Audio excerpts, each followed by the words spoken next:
Good evening, everyone, and welcome back to the Blind Press YouTube channel. And it's Saturday, which means it's Star Trek Day. And with me so far, I have Hammer, Hello. I have Irate, What's up, y'all? I have Dax, Am I? and hopefully Polydub will be joining us as I throw my phone down on the chair and almost on the floor. The violence. And unfortunately, Skep Talk had a last minute family emergency, so he is with us in spirit, but unfortunately not in person. And we are here to discuss Dax's picks. And Polly actually picked an episode. He picked the third episode, so hopefully he'll be here to talk about it. Luckily for him, I remember that one. The only reason I knew it right away is because if he was going to pick one, it had to be one involving like the mechanics and stuff. Yeah. So Dax's two picks were False Prophets from season 3 and Revulsion from season 4. And Polly's pick was Extreme Risk from season 5. So let's start off with the False Prophets, which is a great, fun, very fun episode about Ferengi. And it's also a callback episode to TNG, which is cool. And it involves Voyager stumbling across a wormhole that they discover leads to the Alpha Quadrant, but is not fixed in the Delta. Like it kind of, as Janeway puts it, wags around like the tail of a dog. And they also discover, at the same time they discover this wormhole, they discover a Class M planet with a pre-warp, or actually pre-industrial society.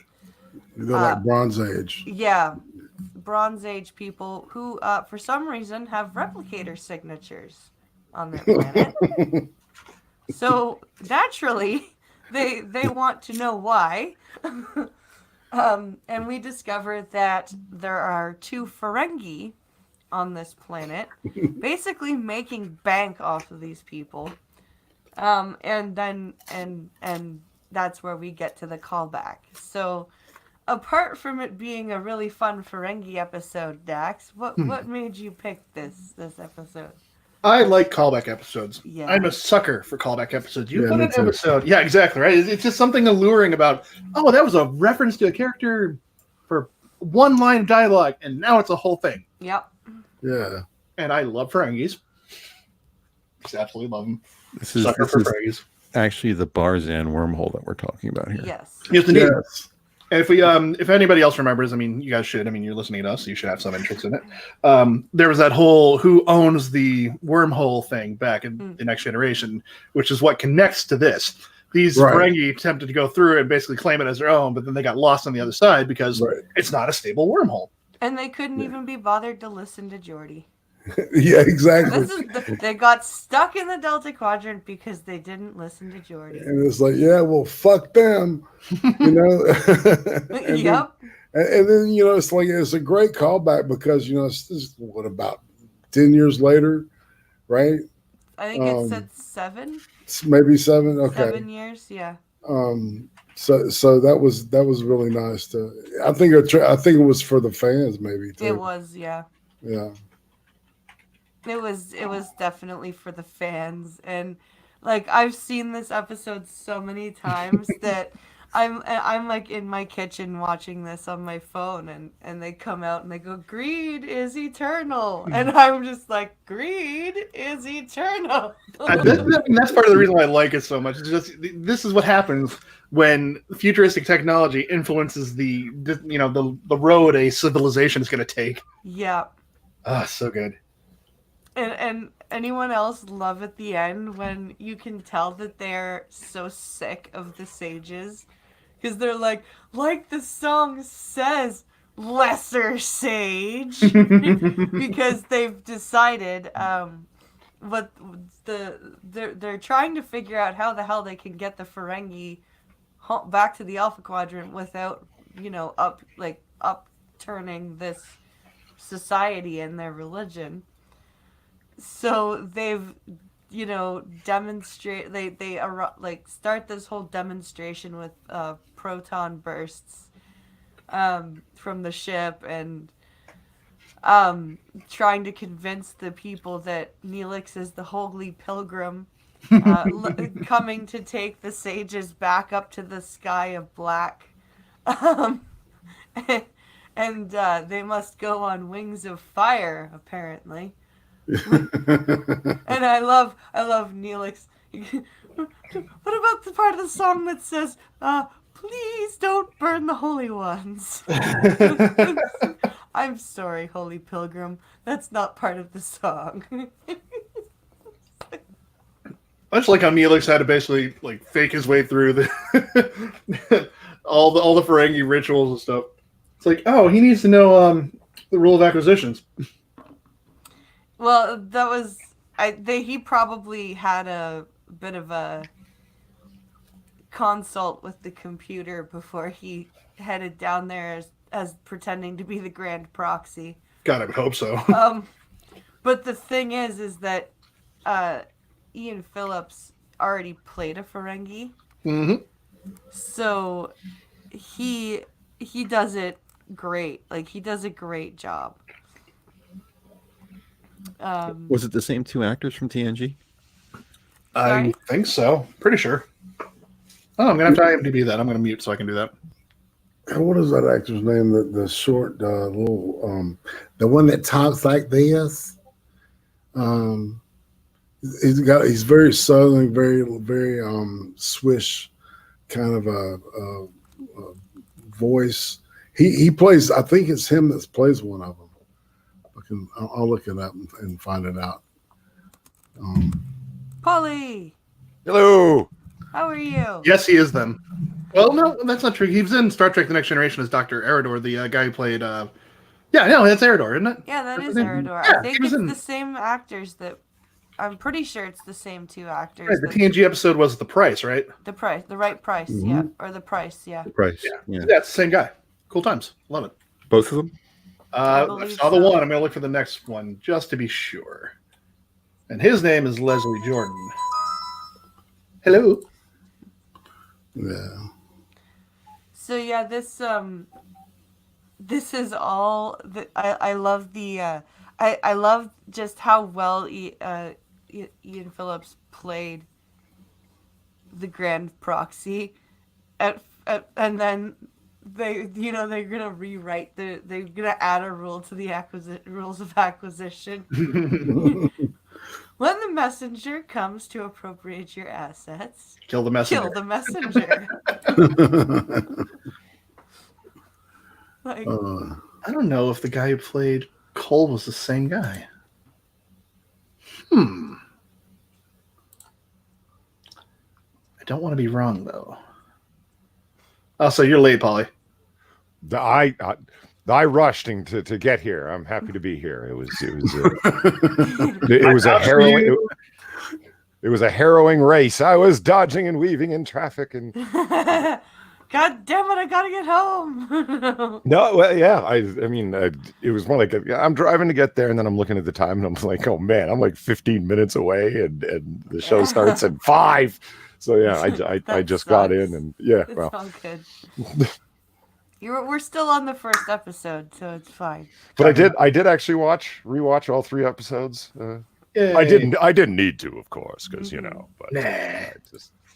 I did anyway, and I forgot some of the sort of like throwaway fun moments in this episode. I love the bald bard, the guy who is sing the song, and he's like, well, what can we offer? He goes, those are very attractive shoes you have, sir. Great. Now my feet are cold. the way that all these nice, naive people from this naive planet, they're sort of like the Okampa. They're these very naive people, but they've kind of adopted these slimy Ferengi ways. Okay, here's a fun little bit of trivia. So no, the guy who played Cole in the first one was J.R. Quinones, but he was on an episode of Voyager in Renaissance Man. He played the Overlooker. Oh. Okay. Neat. Well, there you go. We answered that question. Polly, what do you think about the Ferengis and False Prophets? They're,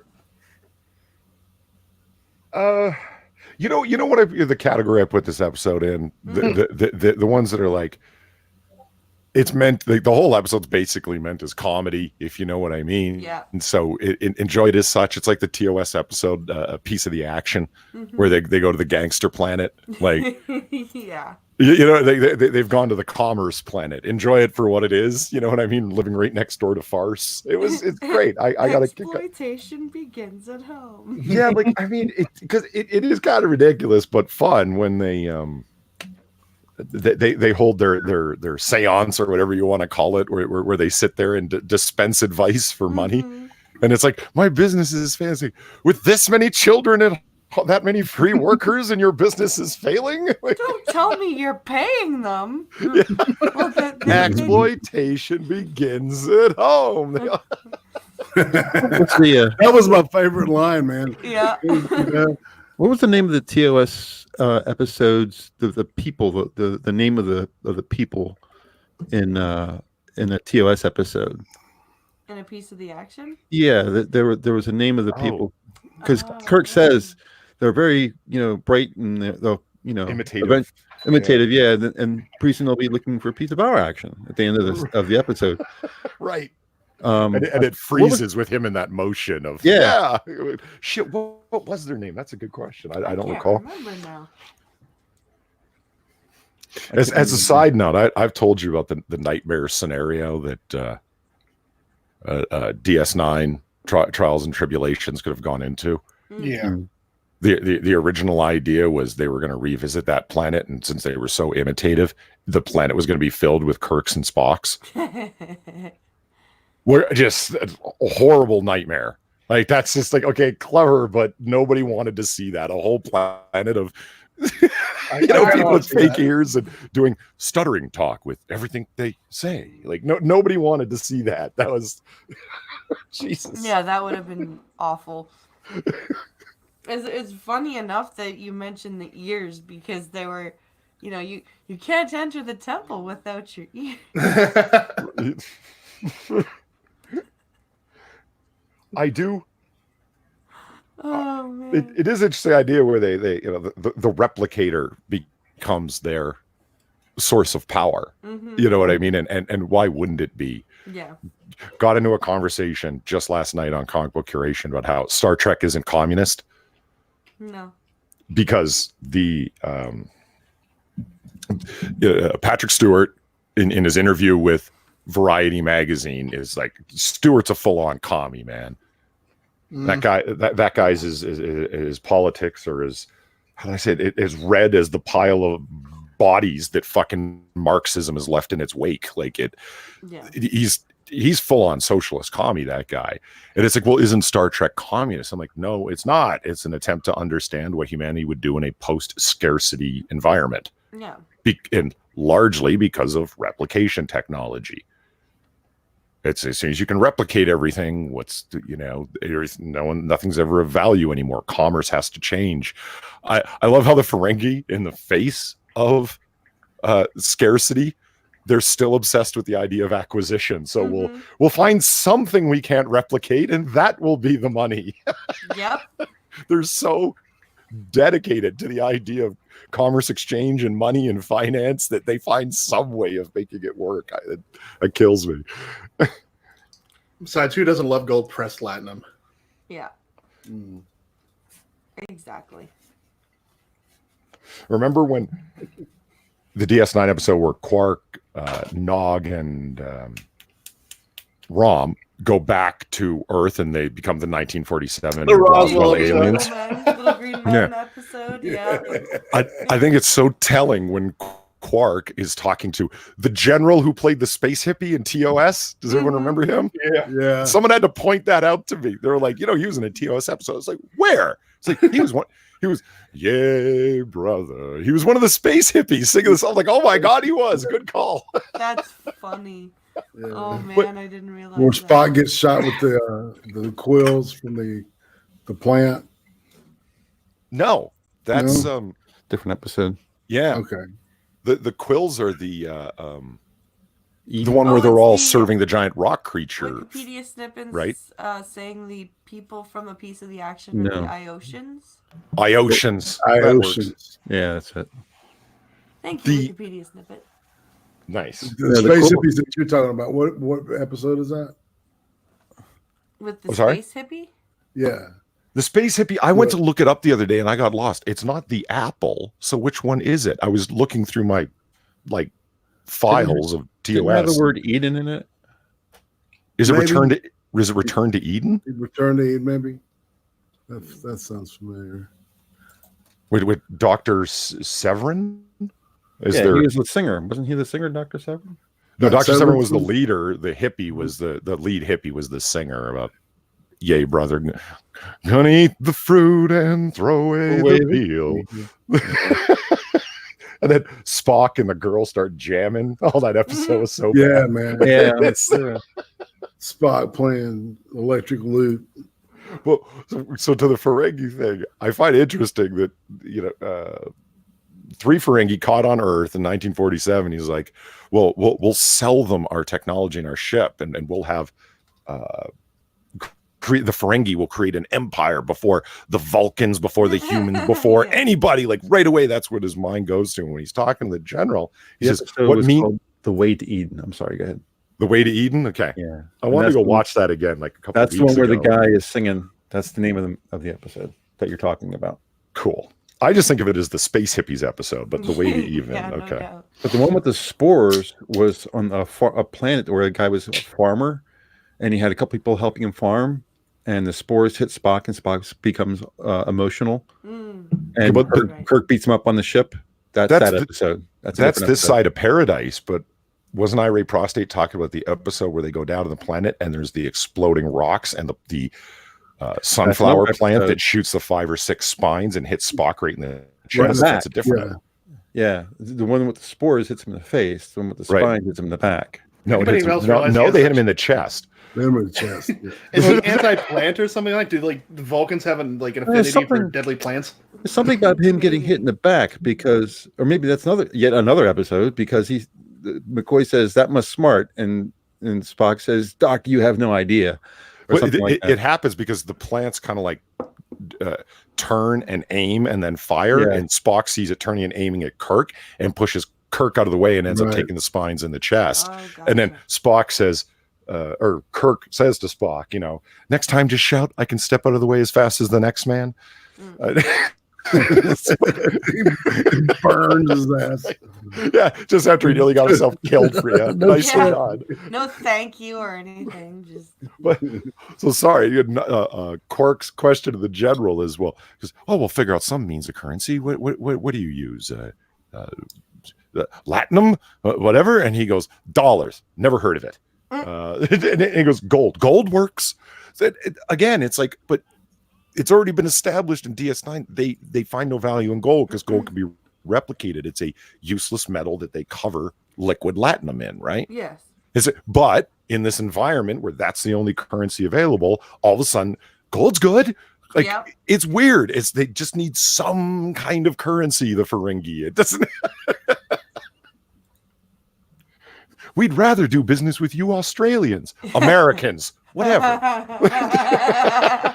Exactly. Well, it's the thing about Ferengi. They don't care as long as they can make a profit. They just don't care. I'm kind of regretting not choosing that episode for my one of my DS9 ones. Oh, little green men, yeah. And I love how Odo had to manage to sneak himself on board. Yeah. It was a nice sort of turnaround that Odo had done that because they did it as a surprise where all of a sudden the dog turns into Odo, like, oh shit, he had been there the whole time. He had been spying on them. That was a nice surprise in the middle of the episode. Yeah. I didn't see it coming. Well, then again, I was a kid when I first saw it, so. Yeah. It was the only thing that bothers me about that episode. It's really well done because you get this idea of they were the Roswell aliens. That's a clever conceit of the episode, but how they make it into the past and how they make it back to the future Mhm. is they might as well have just said a wizard did it. It was so contrived. It is. Space magic, come on. The Well, it's truck just- wizards. Yeah. because what were they were transporting, or Quark was illegally transporting some kind of unstable material, and space trek things happen, and it causes them to go back in time. And it's like, well, how do we get back to the future? We'll fly into an atomic explosion. It's like, oh god, Where are we gonna find one of those? right? Does it need 1.21 gigawatts, Quark? We should do a Back to the Future stream, you and I, at one point. Yeah, I'd be happy to. Yeah, there's a lot to talk about with it. It's a great trilogy. So does anyone feel like, despite how comedic this episode was, did anyone else feel the palpable disappointment and anger when Eridor and Cole get through the wormhole? Yeah. And completely destroy it, and Voyager's just like, and Janeway's just like, you know, Mr. somebody. Paris? They got pulled in though. They didn't turn into it. They went. No, they front actually wanted to come and got back. They wanted to go back to the Oh, planet. that's right. They wanted their stuff first. If we're not leaving without our stuff. Yeah, they wanted their acquisitions first. It wasn't so much that I felt anger. I just felt like, oh, of course, we got another 5 seasons to go. They can't get back now. Yeah. I mean, it's the obvious answer is they can't get back now, but it just, it had to turn her into a Ferengi racist after that. Yeah. Yeah. Yeah. In her head, she's like, God damn it. I'd love to see. It's the kind of thing that you'd have to put it to the nerds, meaning like generate the list and what have we forgotten, and then let people's nerdery help you out. How many times did Voyager miss opportunities to get home in the course of the 7 seasons? In every episode. see what I mean? Like, you'd start brainstorming stuff, and you'd have to let the nerds help you to fill in all the blanks. They've even said it so themselves. many, like In the episodes themselves, they say it. They say, Yeah. "Well, we've been misled before." Yeah, every absolutely. time. Yeah, and in the final episode, you have no, it wasn't the final episode. What episode was it? Where Harry and Paris are walking down a corridor, and Harry's all excited about it. He goes, "This is going to be the one," and Paris is just like, "Do you remember that time?" And he lists off, or how about the time where he goes, "Harry, I'm just saying, I already am at home. I'm not getting my hopes up." Or when the telepathic picture plant was going to send us home right before it tried to devour the ship. Jesus, yeah, I would love to see a list. I wonder if it actually breaks, because you're right. It almost seems like every single episode, but how many times really was it? You'd have to count the amount of times that Q promised to do it and didn't. Yeah, Like the probably time good he brought 25 them or 30 home times. and then took them back. Now you see it, now you don't. Yeah. Like, it's like, that was the dumbest thing Q could have ever done. Pirate Pete points out, spores hit him in the chest. It was the super large brain cells that died by sunlight that landed on Spock's back. And there's the problem. Vulcans are so damn robust and tough that Spock went through all the things. Right. It was just everybody else. And he got blinded by the light. Right. Oh, that's right. Yeah, he went blind. And Had his brain removed. his He brain had his removed. brain removed.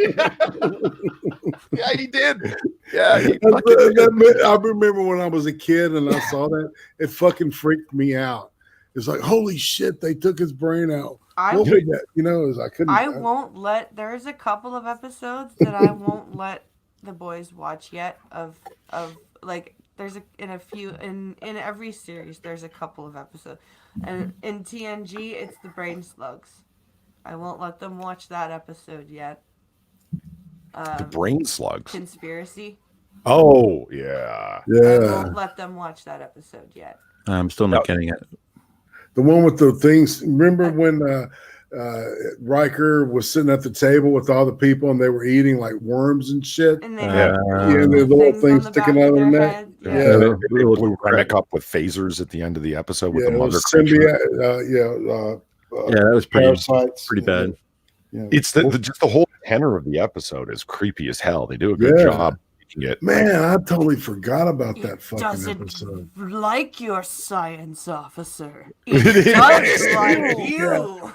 I do like how oh shit, what's the old senior admiral, the friend of Picard that comes on board and he's the guy trying to Quinn. Gregory Quinn. we're in that scene where he doesn't like the science. He likes you, and he just starts. All of a sudden, Riker turns into space karate guy trying to beat him up with these jump kicks And and then he shit. gets his ass kicked. Yeah, and then Geordi gets his ass kicked, and it takes Dr. Crusher with a fucking phaser to take him out. I love the old admiral just beating the shit out of everyone. I love It's it. interesting how the doors turned into cardboard for that episode. Yeah, they came right out of the wall fairly easily, didn't they? I don't know. I like the idea of Geordi, but just somehow I'm glad the internet has come to an understanding that Geordi's kind of a prick, isn't he? I'm glad I'm not the only one that feels that way. I like him generally, but I really wouldn't want to have him as my commanding officer. Wow. Speaking of pricks, should we talk about Revulsion and about the psychopathic hologram? Yes. Okay. Yeah. So, the next pick we have is called Revulsion. It is an episode about Doc and B'Elanna. It centers around Doc and B'Elanna, and it's got kind of two plots really. It's Doc and B'Elanna on a basically derelict, damaged ship with a murderous hologram or isomorphic projection, as his people call them. And it also is the building of the astrometrics lab on Voyager and Seven of Nine's integration into the crew. So it kind of goes between both of those fairly evenly. The episode starts with this hologram leaving a distress signal, and the way it's done is he seems more in distress at the time than he does, crazy. Right. His insanity is revealed later on in the episode. But it's another really good episode that's got kind of a horror feel to it. Oh yeah. From the lighting, the music, it's clearly all meant to be. Yeah, you're right. Very. Leland Orser is a fucking incredible actor. Yeah. Oh my god! I thought, to be honest, this is my favorite of the three. Just the pacing, his delivery, it could be I like stuff that like one act play kind of things, right? And I really dug it. I dug that a small cast and a lot of passion, in the acting. Good shit. I like the one act play like this. This, in my opinion, is what a lot of Discovery and by extension, I do believe Star Trek Picard will be missing. You need a good core idea, and the core idea at the center of this one, like they could have eliminated all of the Seven of Nine stuff, and it still would have worked. Like brought more crew members over to that ship, and their interactions like could have been Harry and Janeway doing something or whatever, and they get trapped below. So there's your A and B story, but it could have been a true bottle episode. It's all just happening on this ship. That's it. But the core idea of this crazy hologram who's got a secret, he's actually killed everyone because he's a little weehoo, like that's a great key episodic idea. If you don't have that, you don't have the imaginativeness of Trek based in this. I look at episodes like that and I think that this is it. This is a great core idea. This works, and man, you see Picardo shine as an actor in this one. He because I mean that guy's got the chops. He's still doing shit. When the hologram, the evil hologram is like, oh shit, look, there's some blood after I murdered the whole crew, and he wipes it up, and the doctor goes, what are you doing? He says nervously, when trying to be friendly. He goes, oh, just cleaning up. I'm always cleaning up. I'm fastidious about germs. I bet you think that's weird, right? It's like, oh my god, you're so creepy. And you can tell Doc is like trying to be friendly, so he's like, well, no, actually, I'm because he's a doctor, right? So he's no, I don't find that weird at all. And you can tell like when B'Elanna comes up to him and goes, "We have a problem," right? Yeah. And at first, Doc is like, I think you're just taking him a bit. I think you're a bit too, offended. You gotta understand where he's coming from. And then she's like, yeah, except he's been lying, right? And Doc, it's a good little scene where they're talking, and you keep hearing and they keep hearing noises, right? You can tell because they pause. They each there's a couple of times where they're talking and they pause because you hear a bit of a noise, and then right in the middle of B'Elanna's like, okay, I'm gonna go down below, and then he pops up. Am I interrupting? She's like, no, I was just leaving. Like, Him and his creepy hollow fish. mm-hmm. Oh yeah, that's right. Yeah, when he shows up Spectrum. as Yeah. Holofish. Yeah, Spectrum I like the way Holofish. because it's kind of like Roxanne Dawson has a sort of easier job. She's playing very much herself, where she's a skeptical and is just trying to be an engineer and so forth. Robert Picardo has to play this guy he's the doctor and he's trying to be friendly, but he needs to betray what his own thoughts are. Like, I'm concerned, but I'm overriding it and want to be friendly. So he's doing this forced bedside manner to this hologram because he's a hologram. And you sense it, and that's you just really see Picardo be a great actor in this. It's to me, the scene that does it to me, like the one that's like, that's nightmarish, is when the hologram reaches inside her fucking chest and squeezes her heart valves. Yeah, that's disturbing. It's like, oh my god, that's awful. Yeah. They totally could do that. Yo. Yeah. The Eobard Thunder. I'm sorry? No, okay. Never mind. What I don't understand is why it took A flash reference. so long. Like, if you're a hologram and you reach inside somebody's chest, how much time does your hand have to be in their chest? As long as Don't you just go squish and it's done? Yeah. As long as you want, probably. As long as the scene has to last is the point I'm trying to make. Exactly. I would agree. It could be done a lot faster than that. Yeah, he but, could just run in and we've been over in 2 seconds. I'm glad it didn't last any longer than it did, though. I'm just saying. It was the whole scene, like her reaction is kind of like, and it's surprise more than anything. What the fuck are you doing? Well, because it's fucking light and energy squeezing your organs. Like, and you don't have much other choice than to go, what? Yeah, I completely agree. It would be shocking and scary and painful all at the same time. It wouldn't be like someone knifing you. It's far scarier than someone just shivving you. Yeah. And I ask you to think the episode Inside Man, where the Barkley hologram gets teleported. Remember when it sticks its fingers in the side of Seven of Nine's head to knock her out? Yeah. It could have just easily reached inside her head and squished her brain. Yep.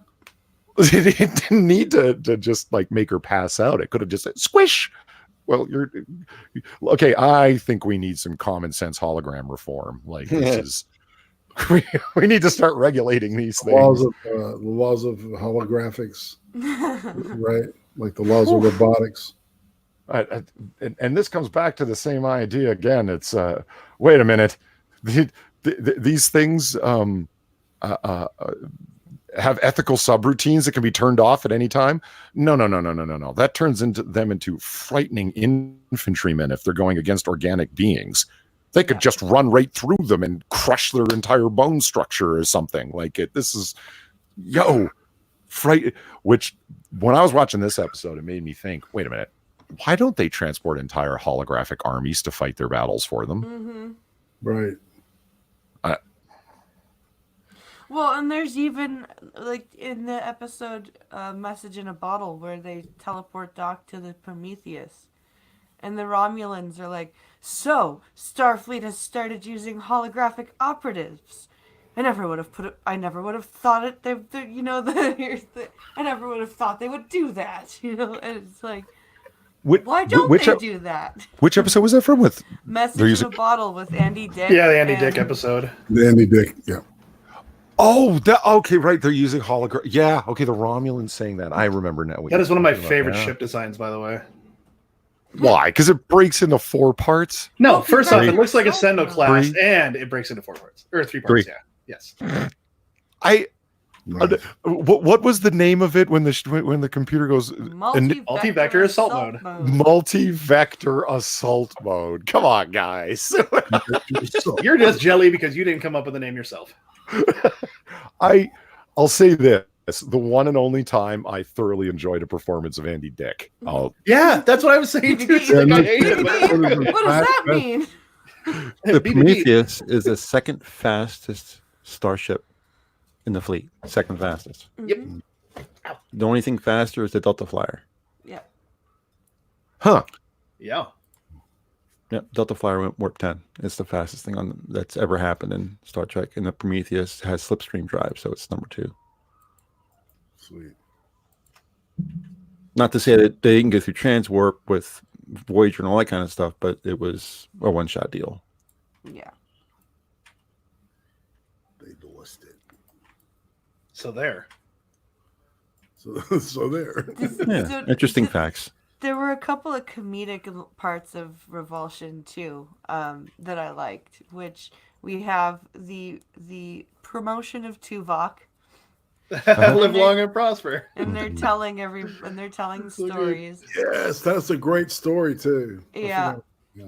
And then we have when they first get the distress call from the hologram, Doc just completely takes over. And Janeway goes, "I don't recall giving you promotion today." And Doc's just like, "Oh, I mean, please. and then he starts ribbing on B'Elanna for her relationship with Tom. He's just, "Sorry, I struck a nerve. Perhaps you should take a tranquilizer." I'll say it. Am I the only one that's really turned on at the idea of a half Klingon girlfriend? Oh my god! No, because you can hit her and it's not going to be illegal. But this is what I mean. I mean, it would be BDSM fun on a whole new level. Like, I mean, it's a little frightening. Don't get me wrong, because she'd be like they're strong, man. You know, it would grabbing you, and when she gets horny, you need to be a little worried. You know, We need to do this now. Okay.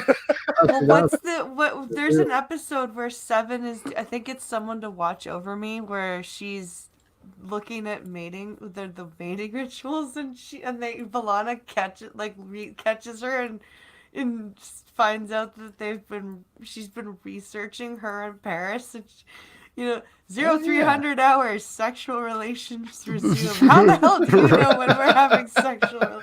And Seven's like, "There is no one on deck 8, section 9 who doesn't know." Right. I forgot about that line. That's so good. It's just, Classic. oh my god, I love those lines. They're just, Voyager, I think, got some of the best funny lines. I agree. Like, they had more down-to-earth writers, I think, which isn't necessarily the greatest for a Star Trek, but it's really good for conversation. Yeah. Well, there's a lot of awkward personalities. You have people from so many different backgrounds that you look at them in their position when they say things. They don't mean to be funny, but it's funny to us. Right. It's not like Data's on the holodeck telling jokes. There was a guy who came and did this. No. That's not the same thing as someone just saying things that doesn't make any sense until you think, yeah, it does make sense to them. Yeah. I mean, I'm the only idiot who probably would laugh at Data's stand-up before he got funny. It's so damn stiff. What's not to laugh at? That's pretty right. One of my picks is going to have that same exact thing where one of the characters says something that, it's just will make you laugh, but it wasn't their intention to make you laugh. Right. But it was the writer's intention, but it wasn't the character's intention. Right. So should we move on to Polly's pick? Do we have anything else to say about Revulsion? Did somebody say something about an episode where Jerry Ryan solicits Kim for sex? That's this one. That's this one. Yeah. This one. Okay, I just want to make a point because you said that Polly said that that there's something sexy about a Klingon. I'm definitely after the Borg more than the Klingon, to be honest with you. Why? Because zero expectations? I don't know. She's every bit as strong, and she's not mentally. What's the word I'm looking for? A lunatic, maybe. But she's not going to get passionately into it. Yeah, no kidding. It would be like, so how do we do this? It's like, okay, well, grab the table, bend over. I'll do everything here from here. I mean, I guess the good part is you'd literally be teaching a new species what it feels like to have pleasure. Balana just strikes me as somebody who's going to kill you. Yeah, it's a special kind of virgin, though. She literally has no idea what it would feel like. That, I guess. She's never done well, we're assuming she's never, found a replicator for DB batteries or anything, so. But it raises the question. It's like she doesn't get the idea of eating. Remember this scene where she's like trying eating and swallowing for the first time and Neelix is having to instruct her in it? Yeah. Swallowing. You would have to wouldn't it all just be like she thought, and her reaction was, well, that's a strange sensation after like swallowing and it would be after swallowing whole food for the first time that you've chewed. That'd be really gross doing it as an adult. Yeah. I mean, imagine how sex would be. Could you imagine like having sex with somebody and then afterwards go and they would just go look at you and go, curious sensation? Right? I mean, if it was Jerry Ryan, I'd probably be ready again. Yeah. But that's kind of the point, though, is that you play the part of Harry Kim, and then you have 7-9 Jerry Ryan come up to you and say, "Well, do you wish to copulate?" How many guys here say no? He's such a baby. And you can hear Harry. Everybody's saying yes. Well, you can hear Harry go, "No, I don't know." He almost says yes. I love how she's just so perfect about it. She's like, "Take off your clothes." Yeah. You know what's funny now that I think about it? It's like the two least liked characters on Voyager are the only two that got to like neck with Jerry Ryan. Harry Kim and Chakotay. I'd like Harry Kim. I do too. I think it would have made more sense for Harry and Seven to be together than my choices for Seven's partners. First would have been Doc. Second would have been Harry, and last would have been Chakotay. I think the Harry Kim one would have been far. I mean, we're talking about ships on this. God damn it! I think it'd been a great thing for them because he's so demure and she's such a powerhouse personality. Mm-hmm. And eventually, you could see her warming up to like smiles and stuff because he does something cute and awkward, and she's learning that part of humanity. That would have been a really cool dynamic. Yeah. And they ruined it for Chakotay, Lame, whatever you want to call him. That's the story that was never told, though, was when Jerry Ryan runs into somebody who's even more dominant than she is. That story was never told through the entire episode, through the entire series. Which would have been Doc. No, Doc's not.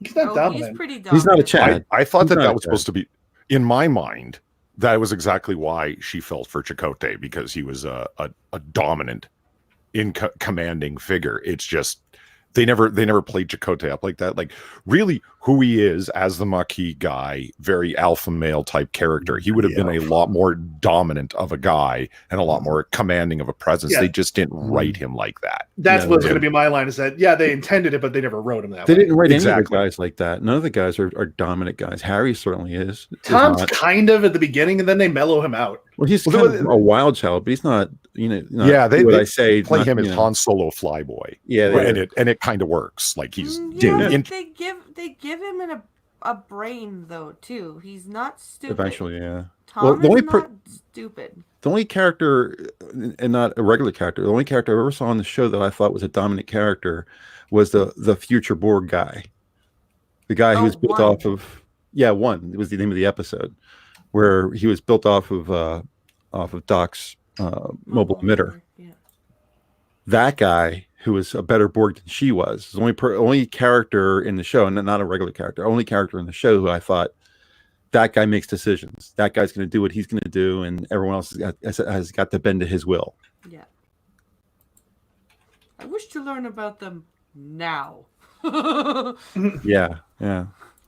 Anyway, Well, But it's just, I think that was a problem with Chakotay. One of my favorite Chakotay moments in the entire 7 seasons is where you see him be a first officer. God, that doesn't happen very much, right? No, he really doesn't. No, it's just it's. I think that this is a guess, but I think it was based in their own the writers' own sexism. We can't have him be dominant because we'll overshadow the female captain, and it's like, in my opinion, no. Janeway displays a commanding presence. Stop worrying about it. Yeah, I always believed that she was in charge. Yeah. That's what I mean. And I like Jack Cochran thinks that she's a ridiculous joke. It's like, no, I think that Kate Mulgrew displays a commanding presence. I don't know. There's a certain sexiness to her because of it too, and I appreciate that. Yeah, she's in charge, and she's most definitely in charge, and she's still a female. I think she runs that role. That's my call. there's a line in one of the episodes where she says, "This is my call, and I'm making it." You know, like, That's hot. no, you will listen to me. It's basically what she's saying. And Right. it's kind of like, yes, ma'am. So in the episode Night, which I think is a fantastic idea that completely fell apart in the second half.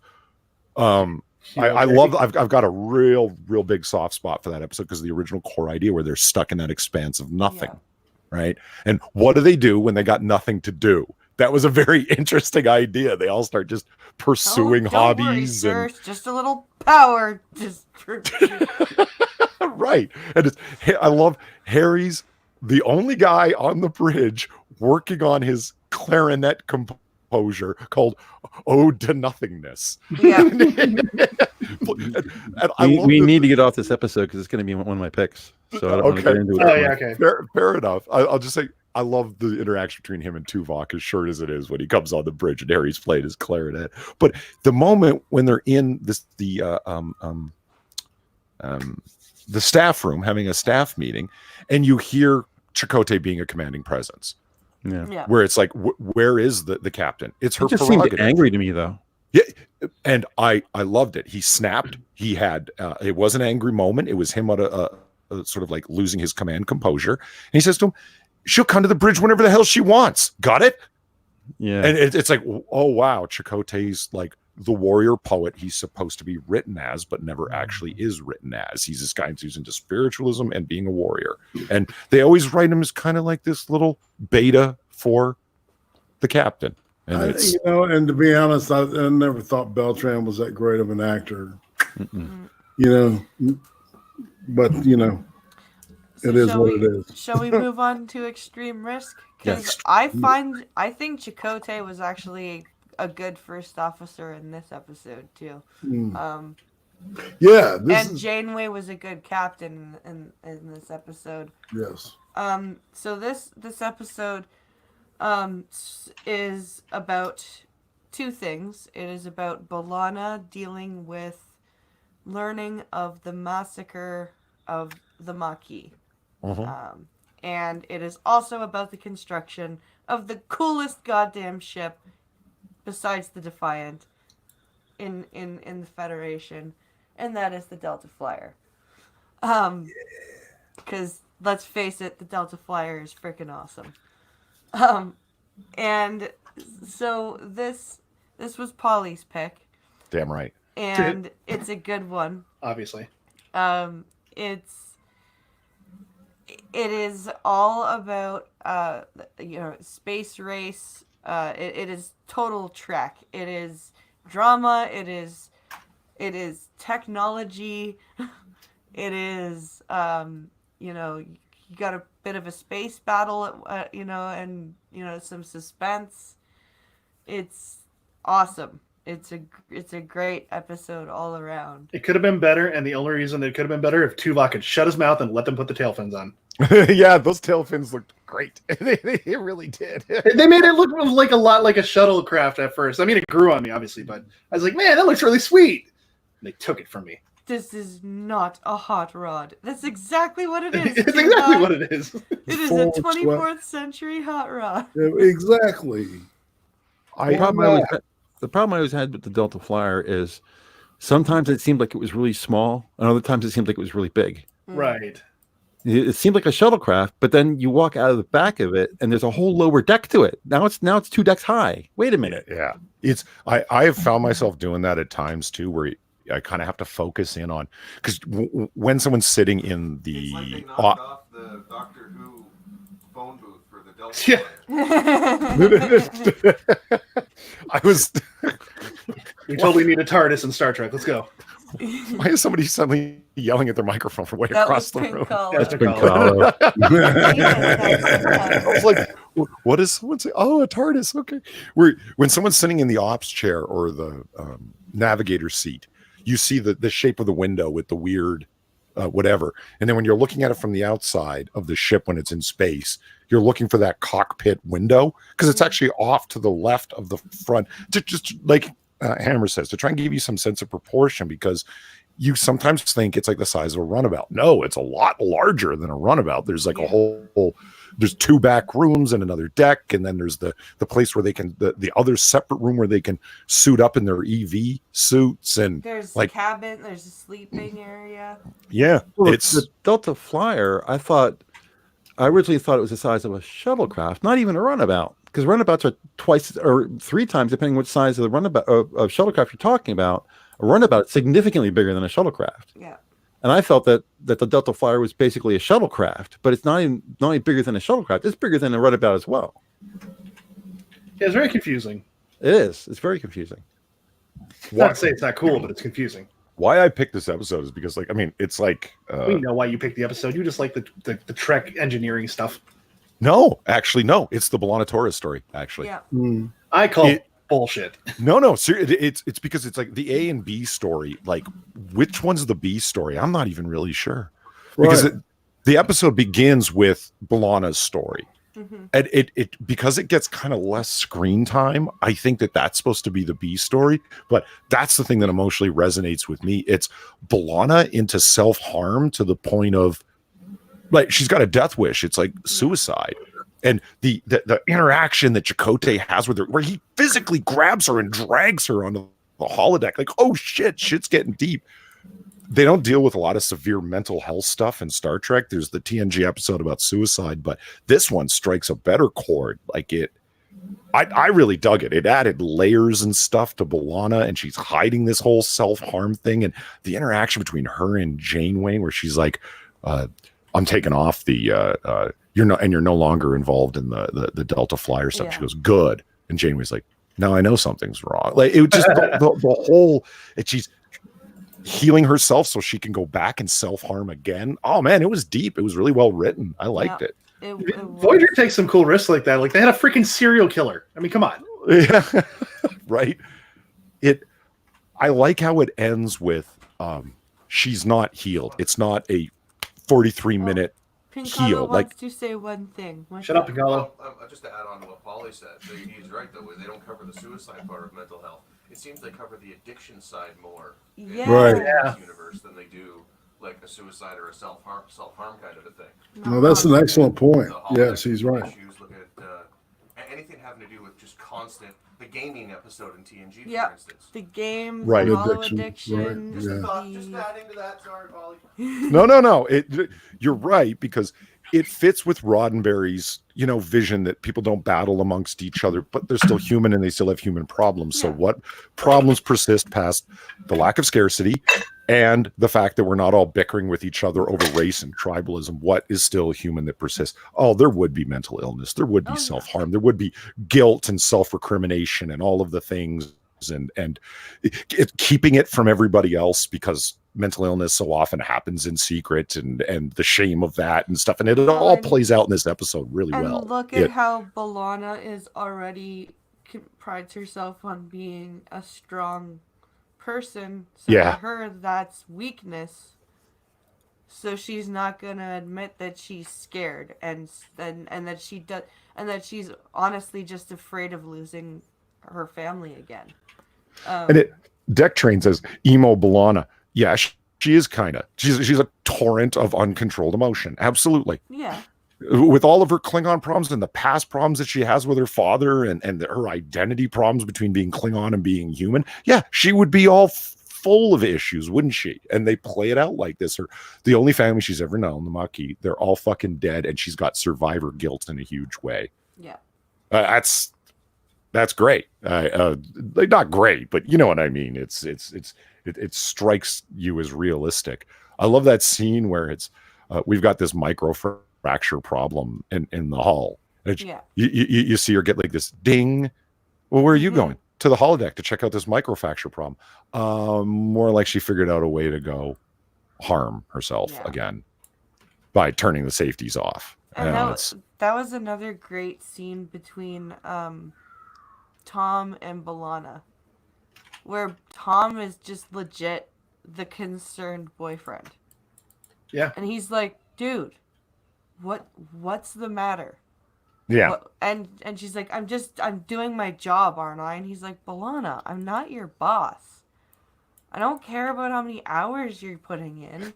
I just want to know what's wrong. Right? Like it's your perfect, it's what a partner would say to somebody who they know deep down is there's something wrong. And they played up relationship bickering, not bickering, but like problems, like you just said. Yeah. That it strikes me all as very real. Like there's an honesty to it as opposed to contrived emotionality because the script says so. Well, it's like I can see all of these things unfolding like this. You can even hear the worry and almost the resentment in Tom's voice when he's talking to Janeway, because she's like, she hasn't spoken to you about these injuries, and he's like, well, she's barely speaking to me lately. And you can hear the pain, but also the what the fuck, right? You know, he gets better acting as he goes along. Yeah, he does. Yeah. They managed to recombine the A and B story of the script too at the end, where it's she's going on board the ship with them as they're diving into the gas giant, and it's she needs to come out of her shell to go do this. It's a little techno-babbly what she has to do, but whatever, I like that she didn't, because sometimes in Trek they have them babbling about what they're doing while they're doing it. I kind of like that was minimalized. It was more like, they even tried, Seven was even like, Lieutenant, what are you doing? And she's like, I'm fixing this. Shut up. Basically, right? Like, get out of the way. I don't know, like, just, I kind of like that because it's kind of the way somebody who is trying really hard to come out of their funk and do what they need to do, and they're understanding and they actually care about what's going on now again, but they still aren't like, I'm not gonna walk you fucking through it, just move. Right? It was well written for her, because you could tell that she actually cared.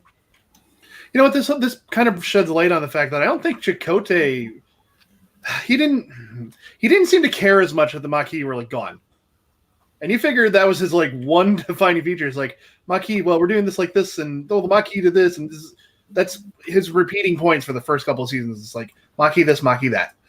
And he didn't like make a fuss at all that, you just learned that everybody's gone besides you guys. I mean, why is she the one to freak out the most? I think you're not wrong. There's very few things about the Maquis that were ever written well. Yeah. I understand she's got daddy issues and all that stuff. I mean, that probably is why she's like the most involved. But he doesn't have anywhere near her level, and that bothers me. I don't think he was quite as much of a Maquis as he seemed to be, because remember, he was a star. He was an officer already, where B'Elanna hadn't even made it through school. So he already was somebody who was in the Federation as an officer for a period of time before he switched to the Maquis, where she never made it into the Federation as an officer. She quit, and ended up in the Maquis as a civilian. Mm-hmm. Of course, she's going to show her emotions more than anyone else is anyway. She's unstable. Mm-hmm. Sure. But you don't see any of the other crew really going through that. Well, they don't show the bullying or the other Maquis at all in this episode, except for this, just him and her. It bums me out. They should have done more with him a little bit, in my opinion. Yeah. You didn't have to do a whole lot more, but just more would have been nice. It would be nice if they would put a scene where all of the Maquis got together and kind of had like a party or commiserated. exactly, Like commiserating. a Exactly. morning, like a memorial. That would have been poignant, and it wouldn't have had to be a long scene. No, No, they didn't have to go out of it. They could have just gone to the mess hall and had a couple drinks, talked a couple of stories that none of us really would have been privy to. It would have been interesting. It would have made sense at least. Oh, they could have done a callback too. They could have used Data's bar, where he did a stand-up comedy routine, where we met. What was Riker's wife? What was her name again? Minuet. Minuet, yeah. Oh They could have used that whole holodeck. I found this bar in the holodeck memory core, that they used before, and she runs it, and it's the one from Next Generation. That would have been a great callback. But that was like 4 seasons prior. They would have had to rebuild the damn thing. And Oh well, Yeah. okay. They could have been talking at the bar with all the people, and in the background the comedian could have been there doing this comedy routine. That would have been great. Yeah. It's nice to have the 2020 vision, right? And hindsight is perfect.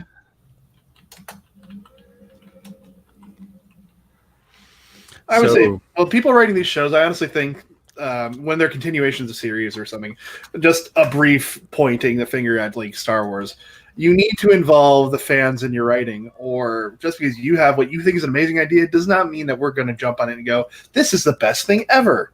right. We need connective points. We need reasons to go, I remember this. This is why I like this. I'm glad this makes me feel the same way I felt before. It's kind of the problem with the way things are written. There's 2 guys inside of their house or just sitting there writing something, Mhm. and there's so many people that they could bounce ideas off of that can take them in much better directions, but they're not going to do that. They're writing in their house. That's why I think the writers should be the ones going to the conventions. Yeah. Imagine. And I mean that full-heartedly. By all No, means, I agree. please. Yeah, I agree. This is why we're friends. So who goes next? I think it was going to be Skepcock and then you. So I'm gonna send Skep a message in the group DM. I want to go next at the bump hit. Oh, you want to go next? Yeah, because we're talking about enough episodes that you're starting to get into my episodes. So, Okay, so I want to go ahead and go let's through mine. switch. So We jumped on Let's- 2 of yours already. Let's switch. Yeah. We'll go to yours. and I know what my 3 are, by the way. Okay. So if you want to know what they are, Scorpion. Scorpion's one. We knew that one because I Scorpion's one for sure. Yeah. You said Knight Knight. was one of them. yes, and Juggernaut is my 3rd. Nice. Juggernaut, huh? That's Yeah. a great episode. I'm not all that surprised, but still surprised. That's another kind of horror episode. I kind of looked at 1 and I thought, well, maybe, but no, definitely because 1 had a lot of emotional impact. But I'm going to go with Juggernaut. Really? Yeah. Great choice. That's a personal favorite. Nice. Yeah. Well, I liked Tuvok B'Elanna episodes anyway, so. And it starts with them, learning the meditation stuff, which I always find fun. Yeah, like I said, I really considered 1 as my 3rd. I was real close. The whole vulnerability you see in Jerry Ryan throughout that episode, especially at the end. You're hurting me. That whole, and she's looking at him. That was pretty tough to watch. But no, I'm going to stick with Juggernaut. It's a great B'Elanna episode. I like it. If I would have had my 3rd choice, it would have been that episode where 7 of 9 thinks that she was assaulted. Oh, Retrospect. Thank you. I could not remember the name of that. But yeah, that would have been my 3rd pick otherwise. Yeah, it's a good episode. Yeah, it's an interesting idea. It's like how much can you trust one's own memories? That, and it's also like, let's be honest, it's a Me Too episode, isn't it? It is. It was a Me Too episode before that was, Yeah. Before Me Too, that was the thing, right? Absolutely, because they make the guy out to be such a huge dick that you want to believe him. I mean, it was really like a recovered memory episode Yeah. of like You know what I mean? So yeah, a Me Too episode. There you go. Looking at it through the lens Like- now is just devastating. But looking at it as when it first came out, you're like, man, this guy really did it. This, there's the evidence right there. Oh, he didn't do it. Oh shit, he's gone. Yeah, and I love how like Doc is primarily responsible for it. Yeah, because he Starts- keeps pushing it. Yeah, Yeah, he fancies himself a psychotherapist, and I can goddamn recover straight all white males. Paul, are you going to be able to make these? I Can we think do- so. Be around Can we more, give dude. you 3 episodes this time? Say it again. Can we give you 3 episodes? Of what series? Are we still doing Voyager? Yeah, Yeah, we're gonna yeah. do. Yeah, we'll do. Well, technically, you only need to pick 2 now, and I guess we can detail talk about mine. You stole my juggernaut. No, I'll be able to find other ones. Oh, yeah, I'm sure. You can go. You can go after Hammer because Skep still hasn't watched all of Voyager. so- Yeah, why don't we do that? Why don't you go after me, pick 2, and let Dak pick the 3rd? That way you guys kind of even out. Yeah. Okay. I may or may not stick with the one I just chose. Okay. We'll see. You got time to change your mind. Yeah, I got 2 weeks. I'm good. So, and then Irate, who is on ice cream tomorrow? Inquisitor 8.1. Nice. Oh, nice. And the week after next, it'll be Hammer. Oh, cool. That's right. The 1-ton hammer. Jeez. Wow, that was Yeah, I'm scared. you're almost on creepy levels on Doomed there. And Sora Luna, a lady named Laura Lee, this Brit chick who's kind of interesting. Didn't Sora just have her birthday?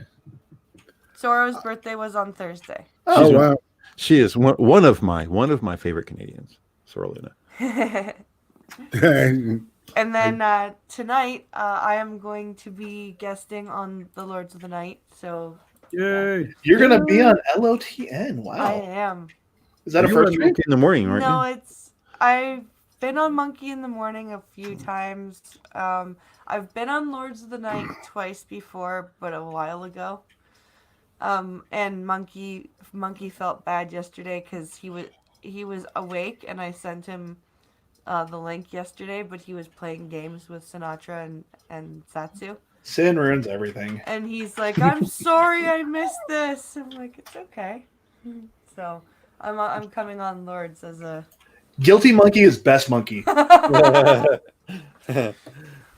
So don't miss that, and then of course Blind and Special tomorrow at 10 p.m. Eastern.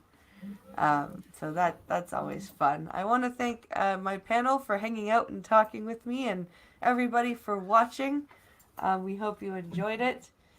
Come back next Saturday for Hammer's Choices, and we'll talk more about those. And have a great rest of your Saturday, everybody, and we'll see you later. Bye, buddy. Laters. Have a good day, everyone. Bye.